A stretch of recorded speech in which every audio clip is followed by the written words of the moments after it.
अधिकतर हम सभी अपने घर के मंदिर में विराजित ठाकुर जी को भोग अवश्य लगाते हैं। क्या आपने कभी सोचा है जो अनंत ब्रह्मांड के स्वामी हैं, वे हमारे जरा से भोग लगाने पर ही प्रसन्न हो जाते हैं। सारी सृष्टि को चलाने वाले भगवान क्या हमारे भोग के भूखे हैं?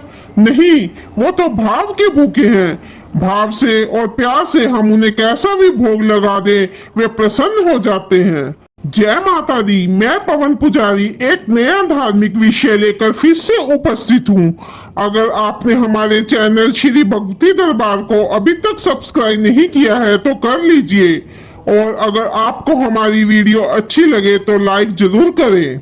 ठाकुर जी को भाव और प्रेम से भोग लगाने पर वो मंदिरों में सजे हुए 56 भोगों को छोड़कर भक्तों के पास खींचे चले आते हैं। यह ऐसी ही एक ठाकुर जी के भक्त की कहानी है। यह महाभारत में उस समय का प्रसंग है जब कौरवों और पांडवों में युद्ध तय हो चुका था। दोनों ओर से युद्ध की तैयारियां चल रही थी। कई बार लोग यह बात भी करते हैं कि कृष्ण महाभारत को युद्ध को रोका क्यों नहीं, वो चाहते तो युद्ध टल सकता था। परंतु ऐसा नहीं है। कृष्ण ने कोशिश की थी युद्ध टल जाए। वो जानते थे युद्ध में बहुत से निर्दोष लोग, हाथी, घोड़े और सैनिक मारे जाएंगे। इसलिए वो पांडवों की ओर से समझौते का प्रस्ताव लेकर हस्तिनापुर आए थे ताकि युद्ध टल सके। श्री कृष्ण ने दुर्योधन को पांडवों से युद्ध न करने के लिए कहा। कृष्ण ने दुर्योधन को बहुत समझाया परंतु वो नहीं माना। इसके बाद दुर्योधन ने श्री कृष्ण को अपने महल में भोजन के लिए बुलाया। उसने तरह तरह के भोजन तैयार करवाए कृष्ण के लिए, परंतु कृष्ण ने दुर्योधन का आमंत्रण स्वीकार नहीं किया क्योंकि वो अभिमान में भरा हुआ था। इस बात से दुर्योधन बहुत भड़क गया। उसने श्री कृष्ण से पूछा कि आप मेरे यहाँ भोजन क्यों नहीं कर रहे? इस पर कृष्ण ने कहा, भोजन तो प्रेम वश किया जाता है। दूत का धर्म है जब तक काम पूरा न हो जाए जब तक वह राजा के घर भोजन नहीं खा सकता, और वे वहां से चले गए। परंतु कान्हा को तो बहुत भूख लगी हुई थी। वे वहां से विदुर के घर पहुंचे। विदुर तो घर में था नहीं उस समय, और विदुर की पत्नी स्नान कर रही थी। कृष्ण के बुलाने पर वह जल्दी से कपड़े पहनकर दौड़ी चली आई और श्री कृष्ण के पास बैठ गई। श्री कृष्ण ने विद्रानी से कहा कि उन्हें बहुत भूख लगी हुई है। घर में भोजन तो तैयार था नहीं, तो विद्रानी अंदर से केले ही ले आई। कृष्ण को देखकर वह अपनी सुध बुध खो बैठी थी। वह कान्हा के पास बैठ गई और केले छीलने लगी। अब विद्रानी कान्हा को देखती रही, उसे कुछ भी होश नहीं था। वह केले का गूदा तो फेंकती रही और छिलके कान्हा को खिलाती रही, और कान्हा भी विद्रानी के प्रेम भाव में ऐसे डूबे थे कि वो कुछ भी न बोले और केले के छिलके खाते रहे। इतने में विदुर भी आ गए। उन्होंने विद्रानी को डांटते हुए कहा कि तुम ये क्या कर रही थी? तुमने कन्हैया को केले के छिलके ही खिला दिए। इस पर विद्रानी की आंखों से आंसू झलक आए। वो बोली, मैं कृष्ण को देखकर अपनी सुध-बुध ही खो बैठी थी। मुझे तो पता ही नहीं चला ये कैसे हो गया। इस पर कृष्ण ने कहा, मुझे तो इन केलों के छिलकों में वो स्वाद आया जो मुझे 56 भोगों में भी नहीं आता। तो ऐसे है हमारा कान्हा का अद्भुत प्रेम।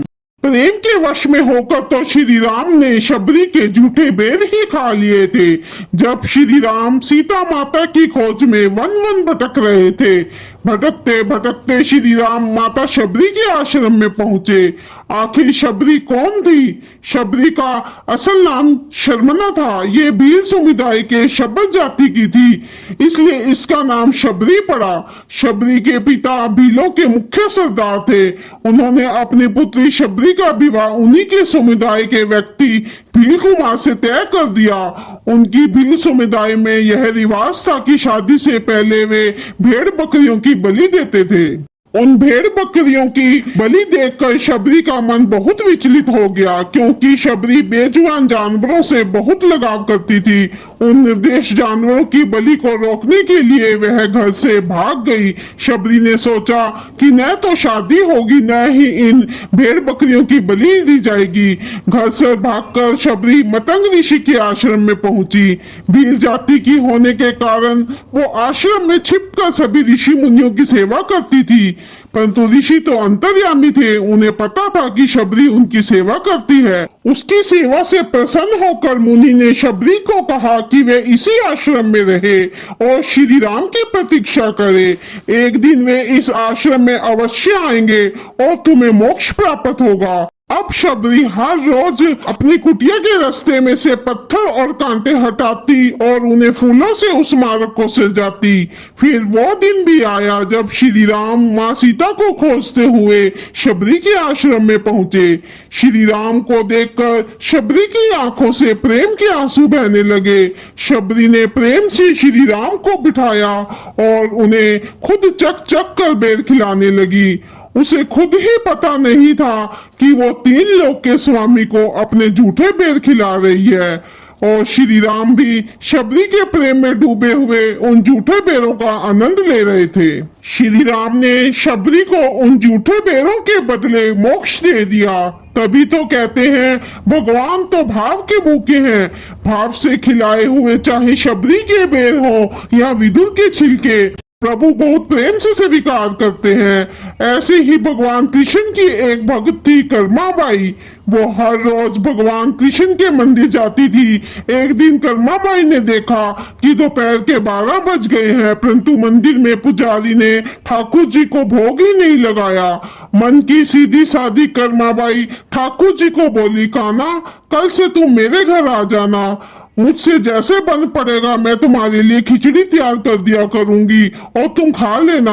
अब भगवान तो भक्त के प्रेम के भूखे हैं। भोली भाली कर्माबाई के इस आग्रह को प्रभु ठुकरा ना सके और चले गए कर्माबाई की कुटिया में। कर्माबाई का कोई और तो था नहीं, उसे ज्ञान भी नहीं था कि ठाकुर जी को भोग कैसे लगाते हैं। उसने बिना नहाए धोए ही खिचड़ी बना दी। अब कान्हा आए तो उन्हें प्रेम से वो खिचड़ी खिलाने लगी। अब ये रोज का सिलसिला हो गया। एक दिन कर्माबाई के घर एक संत आया। उसने कर्माबाई को बिना नहाए धोए चौका चूल्हा साफ किए बिना भोजन बनाते हुए देखा तो कहा कि क्या तू ठाकुर जी को ऐसे बिना नहाए धोए ही भोजन खिला देती है?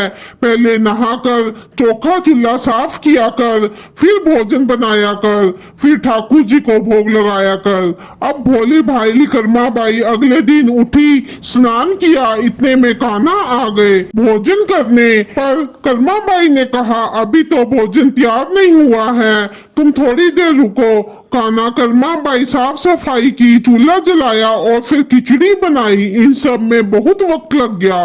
कान्हा आए तो उन्हें बिठा दिया खिचड़ी खिलाने को। इतने में ही मंदिर की घंटी बज गई। ठाकुर जी भागे मंदिर की ओर और खिचड़ी खाते हुए। पुजारी जी ने जब मंदिर का पट हटाया तो कान्हा के मुंह और हाथ पर खिचड़ी लगी हुई थी। पुजारी ने कान्हा से पूछा, प्रभु आपके मुख पर खिचड़ी कैसे लगी हुई है? इस पर कान्हा ने कर्माबाई के बारे में बताया और पुजारी से कहा कि तुम उस महात्मा को कर्माबाई के घर भेजो और उनसे कहो कि वो पहले की जैसे भोजन बनाती थी वैसे ही बनाया करे। भगवान तो भाव के भूखे हैं, उनको भाव से खिलाया हुआ भोजन ही भाता है। बिना भाव के तो वो 56 भोग भी स्वीकार नहीं करते। तो कथा के अंत में मैं पवन पुजारी आपसे निवेदन करता हूँ कि अगर आपको भक्त और भगवान के इस भाव की कथा अच्छी लगे तो चैनल को सब्सक्राइब अवश्य करें और लाइक करना न भूलें। तो बोलो साचे दरबार की जय।